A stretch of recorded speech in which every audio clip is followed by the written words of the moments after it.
আসসালামু আলাইকুম। Nafis gardening and organic food centre পক্ষ থেকে আপনাদেরকে স্বাগতম।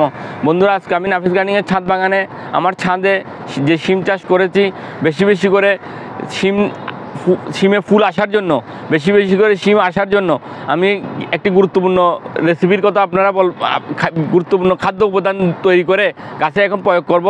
এই গুরুত্বপূর্ণ উপাদানটি আপনাদেরকে দেখাবো। এর আগে আপনাদেরকে যেটি বলবো, শিম গাছে আপনাদের শিম গাছ যখন বড় হবে তখন শিম গাছের এরকম বাড়তি উপশাখাগুলো যেগুলো হবে, বাড়তি শাখাগুলো যখন হবে তখন আপনারা এই শাখাগুলো কেটে দিবেন।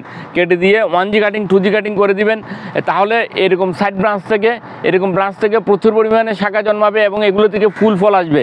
তো আপনারা আগাগুলো কেটে দিবেন, আগাগুলো ভেঙে দিবেন। তো আপনাদের পাশাপাশি আপনাদের যদি কোনো ছোট শাখা থাকে, শোষক শাখা থাকে, এগুলোও আপনারা কেটে দিবেন। এগুলো কেটে দিলে প্রচুর পরিমাণে ফলন বৃদ্ধি পাবে। তো দেখুন, মাশাআল্লাহ আমার শিম গাছে প্রচুর পরিমাণে ফলন আসছে। তো আরও বেশি বেশি করে ফুল ফল আসার জন্য, আরও বেশি বেশি করে ফলন আসার জন্য আমি একটি মিশ্র খাদ্য উপাদান তৈরি করব। মিশ্র খাদ্য উপাদানটি প্রয়োগ করলে গাছের 30 দিনে ফুল ফল আসতে বাধ্য হবে ইনশাআল্লাহ। তো আমি এই মিশ্রিত উপাদানটি এখন আপনাদেরকে তৈরি করে দেখাবো আপনাদেরকে। তো আমি এখন তৈরি করতেছি, তৈরি করে গাছে দিব, খাদ্য উপাদানটি দিব। তো আমি তৈরি করে দেখাচ্ছি। বন্ধুরা, খাদ্য তৈরি করার জন্য আমি জৈব মিশ্র খাদ্য তৈরি করব।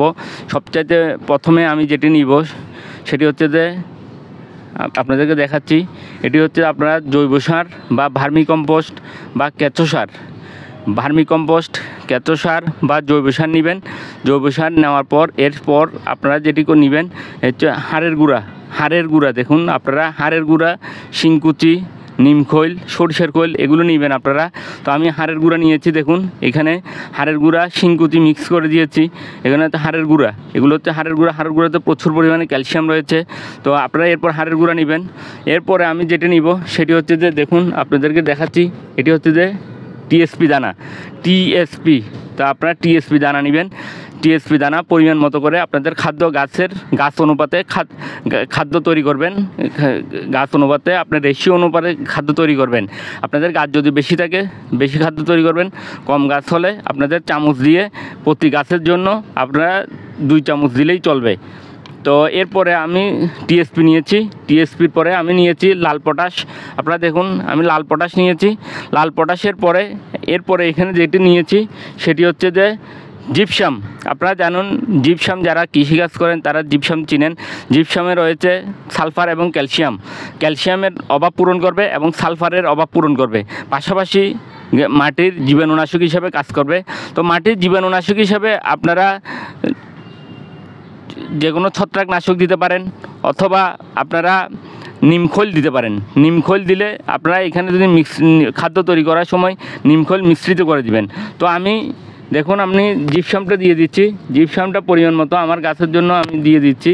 আপনারা মিশ্রিত করে নেবেন।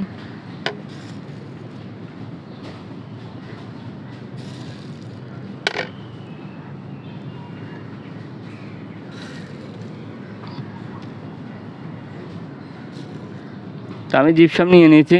তো এভাবে আমি প্রত্যেকটা আইটেম এখান থেকে নিয়ে নিব, এইখান থেকেও নিয়ে নিচ্ছি। প্রত্যেকটা আইটেম দিব। আমি প্রত্যেকটা আইটেম নিয়ে আমার রেশিও অনুপাতে প্রত্যেকটা আইটেম নিব। তো প্রত্যেকটা আইটেম নিয়ে আমি দেখুন এই টিএসপি,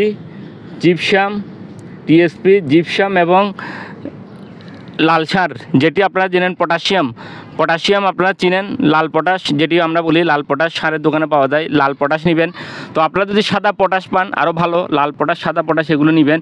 এগুলো নেওয়ার পর আপনারা যেটি করবেন, এরপরে আপনারা এগুলো সবগুলো উপাদান নেবেন। নেওয়ার পরে আপনারা আস্তে আস্তে দেখুন, আমি আস্তে আস্তে মিক্স করে দিচ্ছি। এগুলো আপনারা মিক্স করে দিবেন, এভাবে মিক্স করে দিবেন। সবগুলো নেওয়ার পর সুন্দর করে মিক্স করে দিবেন।